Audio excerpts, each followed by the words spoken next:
Good evening. I am Lois, and this is the Lois and Lamar TV talk show. Co-hosting with me this evening is Mr. Ryan Bass, and our special guest for the evening is Rob Rasberry. Rob Rasberry comes with a gift of photography.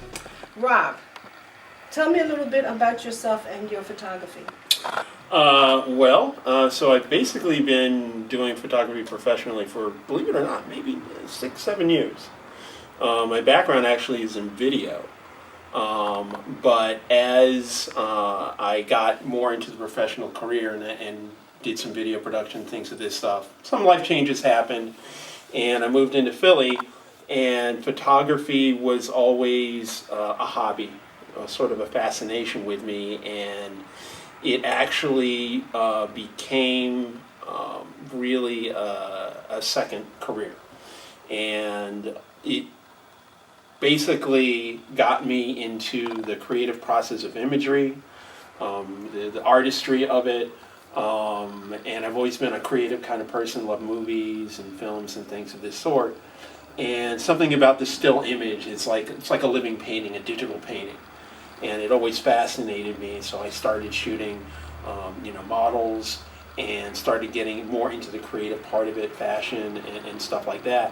But on the career side, and also on the money side, you start doing parties and get-togethers and events and things of that sort. And I love the technology. It's like way back when, photography was very much a physical medium. You had to develop the film and the darkroom and all that stuff, and that was, that was a little before my time, but I love the digital process, the electronic process. You can take a picture, you can manipulate it in post and add colors and do different things to it. And it's just something that's I've really just had a love for. And So, do you do photography full-time? I'm just going to say nights and weekends, so yes. When you add the hours up, it is a full-time thing. So you do it Friday, Saturday, Sunday? I do Monday, Tuesday night, Wednesday, Thursday, Friday, Saturday, Sunday, whenever. So your 9-to-5 job is photography? My 9-to-5 job actually is IT work. And I work at Drexel University, and I've been there for a while. And my group actually deals with video production and things of like live webcasting events and that kind of thing. So that's what I do during the day, and then even in the evenings and on the weekends, and occasionally, get a day off and do a big project or something like that. That's when I do the photography. Oh, okay. So it's basically 7 days a week? Yeah, okay. Absolutely. Do you do anything else? Besides being a dad and I love playing volleyball. Volleyball is one of my sort of loves. I played in college. I went to Syracuse University and played on their club team. And volleyball has always been a great outlet for me. I like to read. I love science fiction. I'm sort of geeky. You didn't notice that, did you? All right? No. And so those are things I do in my spare time. But you're not married? No, I'm not. Okay. I was married. I shouldn't have said that. But yeah, so I'm single right now. Oh, you're single. Yes. Okay. Rob, you were just talking about Syracuse University. Yeah, yes. Okay. You studied film there? Yes, I did. Uh-huh. Oh, you did? Yes, yep. That was your major? So communications was my major. So it was a combined radio, television, film major. And so when I graduated, I worked a couple years actually as a cameraman in Albany, New York, for a broadcast station for a program that was separately funded, and then I figured I'd put my foot in the waters in like New York and places like that, but it didn't quite work out the way that I thought it would. It's very extremely competitive when I graduated. Very almost much impossible. Very much so. Yeah. I still do video as on a freelance basis, but photography has by and far away taken up most of my time in creativity, and it's been great. It's been great? Yeah. What do you like, the black and white photos or the color photos? Well, I think it really depends upon how you set your project up. Like sometimes if you're doing a retro kind of theme, sometimes the black and white will lend itself more to that, or if you're doing maybe an artistic, theatrical kind of thing, you can use black and white. In general, color. I like color like shadows. I mean, there's instances where you have models in different uniforms and different outfits, and you use nice soft light, to smooth out the skin, but there's also instances where you want that dramatic shadow, that light from the side, half lighting somebody in the shadows and making it dramatic and making it look, pretty intense. Okay. So you said you've been doing this around 6 years? So really it was like pretty much a very quick transition, because I always like to take pictures, like, and here we go with more of the geek stuff. Used to build the models, the spaceships and the cars, and used to take pictures of that, and then landscaping, out in the woods, mountains, that kind of thing.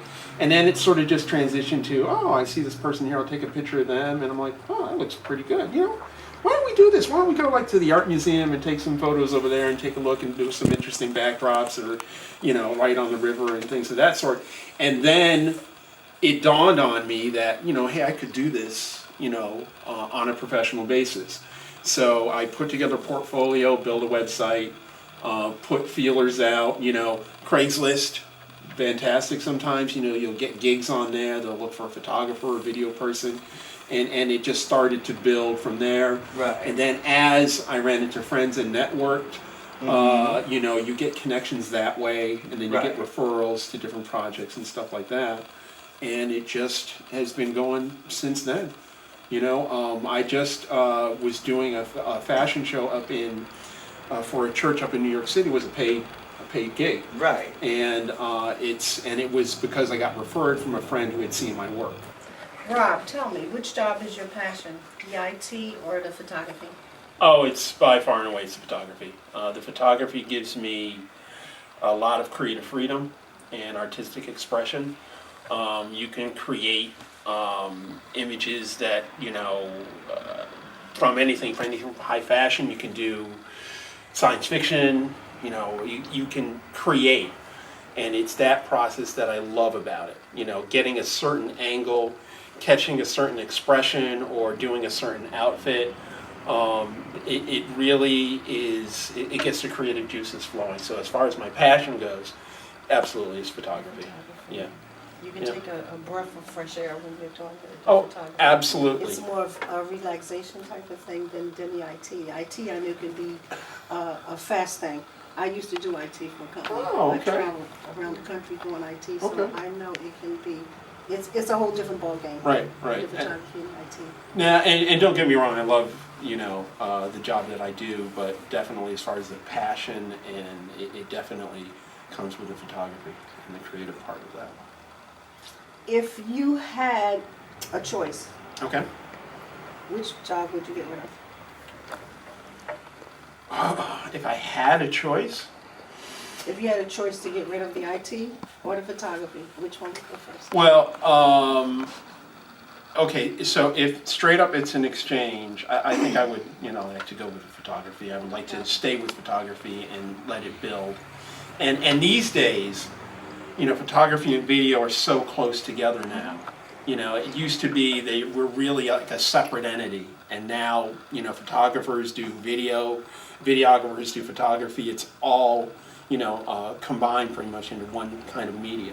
Do you do any videography work? Oh yeah, absolutely. You do? Sure do. Okay. And the funny thing is, that's a lot of my background, but it's really more a job kind of thing. And even though I have some knowledge of that, the photography just sort of sucked me in, and just capturing, because it's interesting, you're capturing a moment, and you're creating a living painting.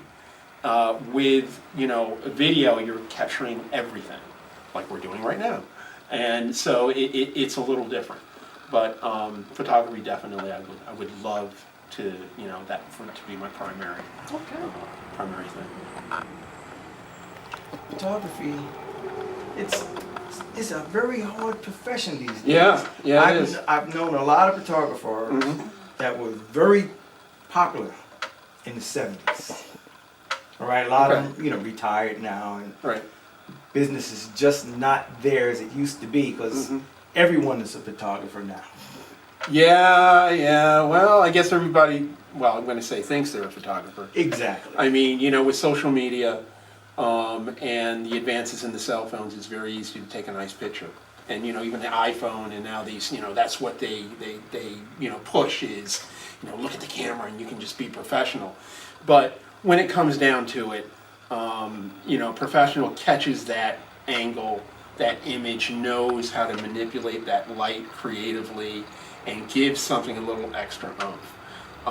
You can take a basic, good-looking general picture, but when it comes, you're not going to see somebody with a cell phone or a fly-by-night person, in a high-end magazine. You're not going to see those images, plastered across the TV. It's just, you're not going to see that. Right. And it's funny because now, a lot of, like with Instagram, the way it's evolved, it's like now, a lot of the photos you see on there are from photo shoots, which is really, interesting. Right. That you see a lot of the women and the models, and they'll take their best images that they've gotten from photo shoots and put them up on their profile pictures. And, actually, when it used to be, it's just they put anything up there. That or Facebook or, Right. So, do you have a place where people can come and get their photos done? You have a particular studio? Yes. So I am affiliated with, it's called Hot 100 Studios. It's out in Huntington Valley on Philmont Avenue. The person I work with is Lyndon Leonardo, does video, has photography studios, does audio recording, the whole 9 yards. And that is the studio location that I work out at. I also have lights that are mobile, so I can come out to any location and do photo shoots for anybody in their home, a place of business, wherever. So I'm pretty flexible. And so you do a lot of birthday parties? Yeah, I do birthday parties. I do events. Bar I haven't done bar mitzvah. That's something I haven't done yet, but I guess that's coming. But I do event photography. Yep. Oh, okay. Yeah. Sounds good. Yes. So, Raz, you don't mind me calling you Raz? Not at all, please. Okay. If someone wanted to reach out to you on social media, which social media apps could they find you on? So on Instagram, which is the main one, it's DRaz Photo Video on Instagram. On Facebook, it's Rob Rasberry. And so those are the two primary ones. And on those profiles, there are links to my regular website, and that's the best way to get a hold of me. Well, Rob, thank you so much for coming on the show. It has been a pleasure, and your journey is our journey, and we are the hands to rising stars. Thank you. Good evening. Well, C.hampIam is a motivational speaking where I help people and encourage people to walk in their vision and to fulfill their purpose. And I always had a love for speaking. You can go back to, back in the day, you went to church, right? So back in the day, we used to have those. Of course you went to church. Oh, did you go to church growing up? See, so growing up, we were in church, and we had those recitals, and we used to do Easter recitals. They don't do them no more. They don't have it where the kids go up and do poems in the churches that I see like they used to do. They do in my church. Yeah, in our churches, they don't see them in a lot of the newer churches that you see come up. They don't do the stand-up recitals like we would do. We do scripture memorizations and things like that. My mom was a teacher, so she would have us do those different things, and that's how I overcame. I never realized that speaking was actual fear for people, because as a young child, that was something that was normal to us. But I always loved to watch speakers like Les Brown growing up. I used to watch him on public television, on the black and white television, and he's talking about how you can be great and inspire us. And I always felt a desire to do what he did, not really understanding that what that was that he was doing was called a profession. He was just going over and saying, encouraging people to be the best person that they were. During high school, I never really said during high school I'm going to be a motivational speaker, but I would find myself in leadership positions where I would speak. And I really did encourage people to be the best that they were too. So I was a leader in ROTC. I was one of the founders of the first Christian club that was in the school systems that the school went to. And I would always find myself I was actually the first African American from our school to win the Voice of Democracy competition when we were in high school. So I would find myself in those places where I was one empowering, one always in leadership, and then helping people to be the best that they could be. At the same time, I was learning more about myself in that journey too. Where did you attend school at? Overbrook, I attended but never graduated. So a few people realized about me. was I had a GED. And I was active in all those things, and I was very smart in all those different things. But when it came to my senior year of high school, my parents divorced. My mom was dealing with mental illness, and then you just feel like you have to, being the oldest child, to step up and try to fill shoes that were never meant to be. So I ended up, failing my senior year at high school. And what's amazing about that is my name was mentioned so much during the graduation, that people swore that I graduated that year because of all the different awards that were there. But they said, no, we heard your name. No, I didn't graduate. I dropped out of school and then took the GED and went into the military. Okay, did you further your education while you was in the military? Military, I was a medical specialist. Had nothing to do with public speaking or anything at all, but I was a soldier medic. So I learned some, that was a very good experience for me because it showed me, one, I had to get away from my situation. So the experience that I had when I was in the military was really understanding that there was more in me than I believed. And that all does tie together with what C.hampIam means, because when you talk about C.hampIam, it has there's a few things. One, C.hampIam is a play on my name, because C. Hampton. So you have Champ from the breathing of my name. But then what God has always been dealing with me is my self-esteem. So I never realized how wonderful I was, or how beautiful. One of the favorite scriptures I have is that you are marvelously made. You are wonderfully made. And that's what God has been spending a lifetime with me, showing me that there's a champion that's on the inside of me. And a lot of times what we do is we are always, when we think of a champ, we always think of the person that's outside coming to save you. But there's a champ that's on the inside of you that's saying, you can be what you want to be. You can do what you want to do. And one of the things that was on my heart was, Chris, you are here to empower other people to be the best that they can be. There's a champ that needs to be released. But before I can release the champ in them, I got to release the champ I am in you. And I'm still on that journey of developing and realizing that, there's some great gifts that are on the inside of me that I didn't even know that were there, and they're being developed. And I can take you on that journey really easy. And it's happened all within the last 3 years of my life. I have done so much, yet, if you ask me the financial side of it, I have not made the greatest money in the world, but I'm fulfilling my passion. And I believe that when you fulfill your passion and you start walking in purpose, provision happens. And every step that I've taken so far is like I'm walking into a new dimension of provision and a new dimension of help that takes me to the next level. It's funny because I started when I said what brought C.hampIam about was I got sick, and I was working 2 jobs and working in the midnight shift, and went home and felt the heart palpitations, and I was like turning 40, and I was like, heart palpitations at 40, and the doctor said, you just had a heart attack. And I'm like, the devil? The devil is a liar, I woke up with like, no, and the first thing that popped in my mind was not I had a heart attack. Not that, and I didn't have a heart attack. It ended up being something else, like a arrhythmia. But the fact that there was the waking up and saying you had a heart attack and you could have died, you automatically go, you could have died. The very first thing that was going on was, I have not fulfilled what I have been placed here to do. And didn't know how that was going to happen. And then God was like, well, what do you want to do? I'm called to speak. I felt like if you ever hear me talk to people, I said, I'm international. So you know your purpose. Oh, I know my purpose. And the purpose is, and sometimes we get kind of, you're like, how do you know your purpose? It's the picture of where you see yourself so far away, and you see yourself doing what you're doing.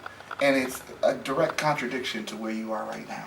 But you said something earlier about it coming from your heart. And I know you're a man of God. And with him, all things start in the heart. So your heart spoke. Oh yeah, and that's the key. The key is on the inside of you is, what would you do if money wasn't an option? Well, I don't have any, so I just keep on doing it. Well, you do what you're doing. Just do Would what you gotta do. would you do what you're doing right now if no one would pay you? And a lot of people, when I go into the high schools and the colleges, and I'm talking to students, and I talk about pursuing your purpose and pursuing your passion over the money. That's right. Because what happens is, I'm dealing with generations now where I had the teachers coming back to me saying, I was originally going to school to do psychology, but now I'm passionate about teaching. Mm-hmm. And what should not happen is that we're putting our kids in an environment where we're forcing them to choose past their passions because we have a limited vision of where they're supposed to be.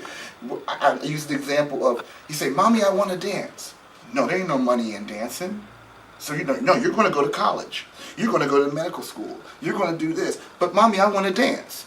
And come to find out that there are medical treatments that use dance as a form of treatment. For healing. For healing. But we have such a limited vision that we cut people off at their ankles. And now you're making your children wait 30 years before they can actually realize that their real passion is there. When I go into the schools and I start talking to kids about why not you, and I have a thing, I say, why not you? And I'll say, there was a kid who I will always, he'll be on the top of my list of people I want to be like when I grow up. His name was Evan. And what he did was, he went on YouTube, and when people are, why y'all watching cats fighting on YouTube, and brothers and sisters beating each other up on YouTube, and all this junk that's on YouTube. YouTube is monetizing and paying out for marketing dollars. This young boy was 9 years old. Went in and he says, I'm going to play with my Legos. And he put his Legos together. And he was building things with Legos on the camera. He built his subscribership to over 3 million subscribers. And he got $1 million check at 9 years old. Why not you? Now everybody say, oh, I want to do Legos. No, it's not the point. He found something that he was passionate about. Something that he enjoyed. And he got fulfillment. And you know what? He was able to monetize it. That's a conversation that we need to put to the table to our young people. But we got to get our older people in mind and get out of that old thinking so that they can start seeing like it's never too early to start. Absolutely. But it's also never too late to start. That 80-year-old bodybuilder that is like, yo, 80 years, what's it, Ernestine Shepherd? Y'all, she gives me hope for growing older. I'm like, you know what I'm saying? You know? So that's what I'm talking about when it comes to, I mean, I can go, there's so much that you're doing, and I'm asking all the questions for you, so I'm sorry. No, I find it very interesting. I wanted to know about C.hampIam. I remember when you did your first C.hampIam. I think it was a speech at Kindergarten College, or was it something before that? Actually, it's funny, the way C.hampIam came, and this is something I used to talk about, thinking outside of the box. Yeah. Because when you think about motivational speakers, you think about people that are going to like Fortune 500 companies. You look in big businesses. You see them filling out coliseums. The first time that I ever really got my first time as C.hampIam was in a bar speaking to models. In a bar speaking to models, and my topic was Know Your Worth. But even before that? That was before. That was the first time as C.hampIam. First time as C.hampIam, yeah, Yes. Because you did motivational speaking before C.hampIam. Yeah, I've been doing it. Actually, I did it as a part of my job. Here's the interesting thing. My day job is life insurance. So here I am in life insurance, and what would tick me off about management, because I have this thing about there's a difference between managing and leading. So our managers, when we start, our sales would drop. They would beat the living daylights out of us, berate us, and say, why are you not back on task? Well, I knew how to sell. So because I knew how to sell, I could teach how to sell. I was actually doing their job for them. So I would actually start making workshops on how to survive the slump, how to rise from the slump. So I was doing what I was called to do at the position that I was at. And when you understand your purpose, you realize that your jobs end up becoming more than your jobs. Your jobs end up becoming training grounds that lead you to your purpose. So I started doing seminars on the job, and building up. And they're like, you should be a motivational speaker. I'm like, I know. Because I'm realizing that that's my future, and you're just a training ground for me growing up. So the things that you're doing on a day-to-day basis, you may be a musician, but you're working on a sales job, but you don't realize that that sales job is teaching you how to sell yourself as a musician. But if you don't, you'll be like how many people that you know go to work and say, I hate work every day, I hate going to this job, this is the worst day of my life. I don't have that attitude anymore, because I've done security work, and here I am, like, you're supposed to be a motivational speaker, you're supposed to be worried about, I do security work, I do life insurance, I do what I gotta do, because I know that I'm not speaking at that level where I'm speaking consistently. But even the security work, there were opportunities that came to me in relationships that were developed because I was at the right place at the right time with the right people. This C.hampIam would have never been into existence if I did not do the movie Love Like This. And that's where we met.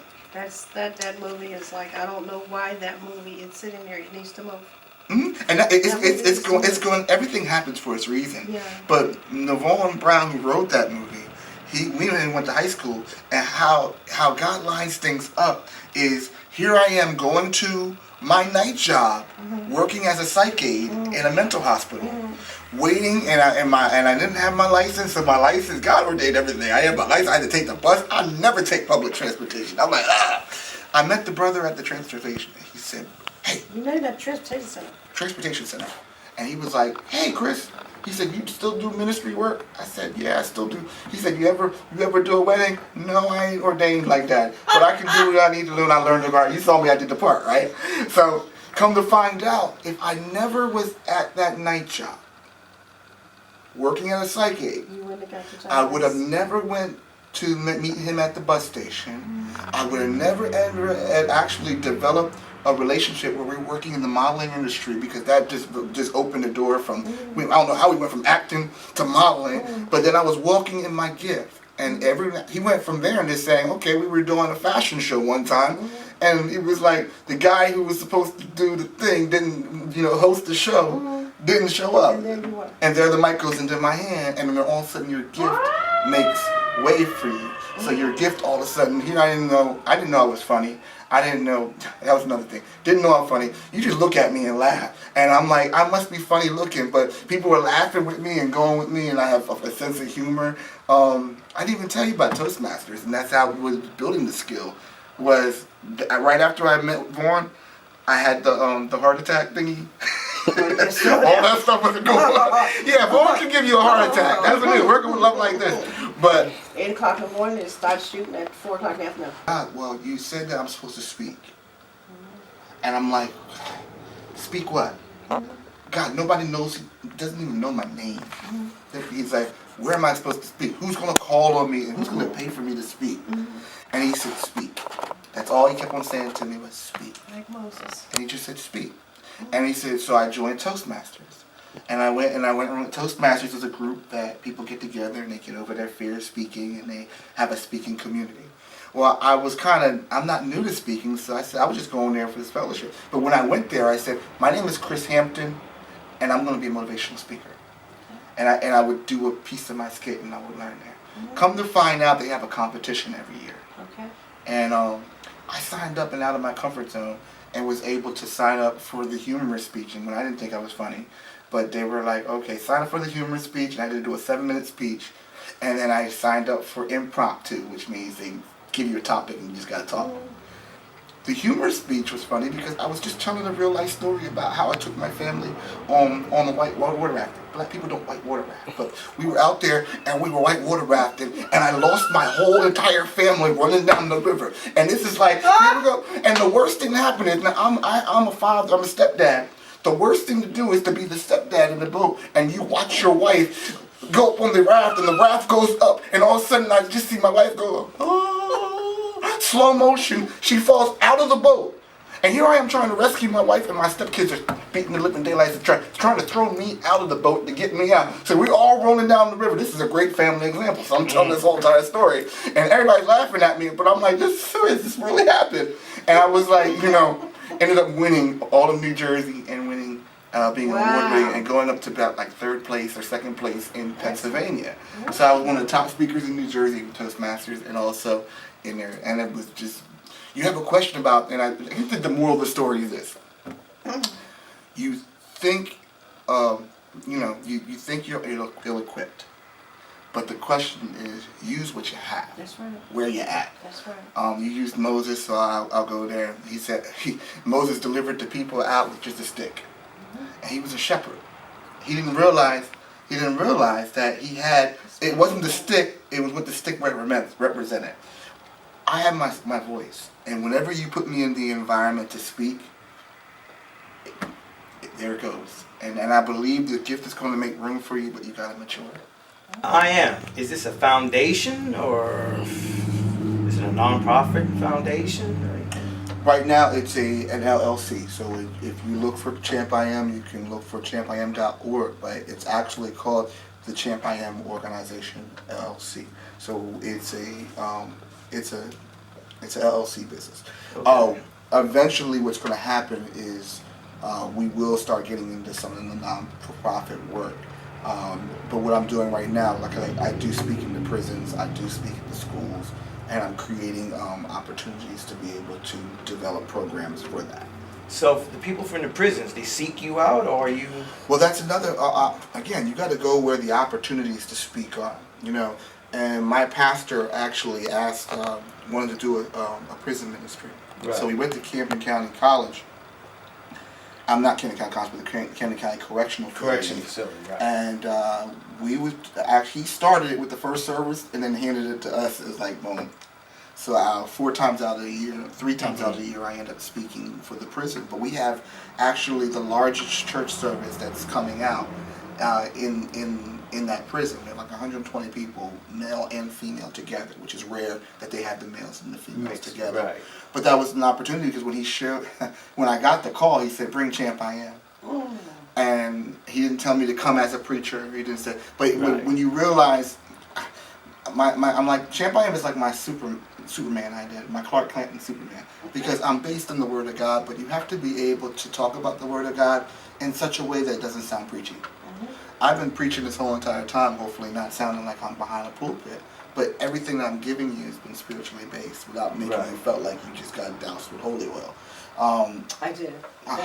Thank you. But but that's what we have to learn. We have to become bilingual. So again, when I go to them, I think what they like about it is that one, I'm real quick to talk about my faults, my history, where I fell apart, where my marriage fell apart, where it's being rebuilt. All those different things, people need to see those. So you got to go where it starts. Okay, now with the schools, because you mentioned that they call you at the schools. Mm-hmm. You mentioned colleges. Mm-hmm. What about elementary school? Well, that's where Kids? I do a mixture. I actually do more elementary from 6th grade to high school. Mm-hmm. And I love dealing with that age bracket because I think they're malleable. So I have, with college, I end up having the conversation of stop making the costly mistake of going to school with no vision. Because that you come back with a $100,000 college bill and you've been a professional, philosophy major, whatever, and you find out that's not where your heart is. You need to be going to college. You need to know what you're going to, if you're going to be an engineer, what type of engineer. These are conversations that we should be having in high school, but you'd be surprised that a lot of the statistics are showing that many of these people that are going to these four-year schools are actually dropping out of 4-year schools just to go back to a county school, a 2-year college. Yes. And that's expensive. So we have to be able to start teaching those Well, that's things. backwards. Yeah. But that's a way that happens a lot more than you think. Talking about colleges is another. Yeah. I have a whole lot of things to say about that, but not at this time. But I'm a forever learner, and there are things that you can do that, like, you can go to Hampton County College, you can take some business courses, you can continue to. There's a course you're not paying anything, but there are places where you can get certifications that are at some of these major schools. So I'm a forever learner. So that's one of the things that I try to share with students. Right, because the kids is very important. I'm trying to work on a non-profit thing for kids myself. Mm-hmm. And the very important thing is to get to these kids, especially the way they conduct themselves in school today. I mean, if you watch the video, you talk about YouTube and stuff like that. I see how the kids conduct themselves in the classroom. But these children are also visionaries, and they're we do a spoken word group called Good Vibes in the city of Camden, and we have young people from 18 to almost 30 coming out and showing their gifts and doing. And what happens is we use that as a way for them to become politically involved and socially involved as well. So, and when I talk about dealing with these young people, they have such creativity, they just need the guidance. And that's what we have to become more involved in the community and teaching our younger people and being mentors. Now, I think the reason why I've been, I'm starting to get this gray, like I said, I was sharing with y'all earlier on stage, how I always wanted a beard, and it all fully starts coming in when I turn 43, but when it comes in 43, it's all gray. I could dye my beard, but I've been convicted and said, no, you can't dye your beard because, you're not there to look like them. And that was the message that was given to me was, you're not there to blend in with them. You're there to share with them and pour into them. They don't need to see any more brothers and sisters. They need to see people right now that are the sage, people pouring into the next generation. And that's all they need. They just need a little guidance. They don't need us telling them what to do. This generation will buck up against you. You tell them to do one thing, they will do the other. They will ask you why. You need to share the truth with them of who they are. Show them how to do it, but don't tell them. Okay, I can live with that. We were told what to do. My mama said do it, and we did it. My mama said why, you did why. But my mom was a teacher, so she would do that. She would allow me to question her until she would get tired of me questioning and said, do what I say. And then we knew that was the end of the conversation. I don't think it's all that bad. Yeah. I don't think I speak to a lot of people and they raise their kids. They say, I'm not going to raise my kids the way my parents raised me. Mm-hmm. But I'll look at them and say, well, you didn't turn out so bad. Mm-hmm. No, it's not that, but I think it's a balance. Because I had a situation where I spoke at a place and he said, well, how are you getting these young people to respect you? And I said, well, respect is something that is earned. And I said, you're coming into an environment where these young people their parents have left them. Even though they're there, their parents are not there for them. Everybody who's been an authority figure to them has either abused their authority or has turned their back on them. Right. And here you are coming to them in their environment, and you're coming with a military mindset of do what I say, do what I say, do it because you need to respect me. We don't do that. We show them what respect looks like. We demonstrate it to them, and then they imitate it back. We've never had a disrespectful situation. People don't care, and this is what comes out of C.hampIam is this. It's not how much I know, it's how much I care. Mm-hmm. And that part has to come out in the message that we teach to people. People don't care how much you know. Mm-hmm. People don't care about how much you've been through. Right. Again, they want to know how much do you care for me? And if we can do that, we can reach that generation in a different tone, and they'll be able to naturally respect it. They don't know what love looks like. They don't know what it means to be unconditional. They don't know what it is because their lives have been going through so much trauma. We have to, if we know what it is to walk it, we got to walk it and demonstrate it. And what's demonstrated, you don't have to say.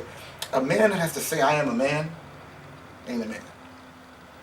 If you got to keep declaring who you are to somebody, I'm a teacher, you need to listen to me, then you're not a teacher. A teacher teaches. A man is a man. Right. I'm sorry if we're getting gender specific, but that's what I mean. That's the truth that I'm living by. Is that you are who you are, live it, demonstrate it, and then you'll recognize C.hampIam. Now people look at me, and I got two names. I got Chris Hampton, and then they call me in the streets and they say C.hampIam, and you know what? I respond to them both. That's right. Because that's who you are. It's my identity. Chris Hampton. C.hampIam. C.hampIam. Thank you for coming on the show. Thank you for having me. Thank you for allowing our journey to be your journey. What social media apps can we find you on? Yes, you can find me on Instagram at C.hampIam Speaks. My Twitter is C.hampton Speaks. And you can find me on Facebook at ChampIam.org. Again, thank you. Leave your hands to rise the stars. Thank you. Thank you. Feel me?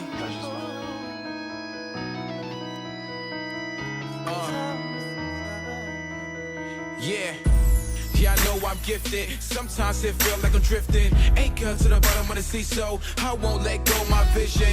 Lost steps as I go that distance. In between making weird decisions. Real life interrupting my dreams like real life don't see my existence. And they say, man, the sky's the limit. And I'm still trying to fly up in it. I don't smoke, but I feel so tempted. Roll it up, homie, let's get lifted. Y'all swear my mind is shifted. In a place where I just don't fit in. Just when y'all thought to end it, I showed the world beginning.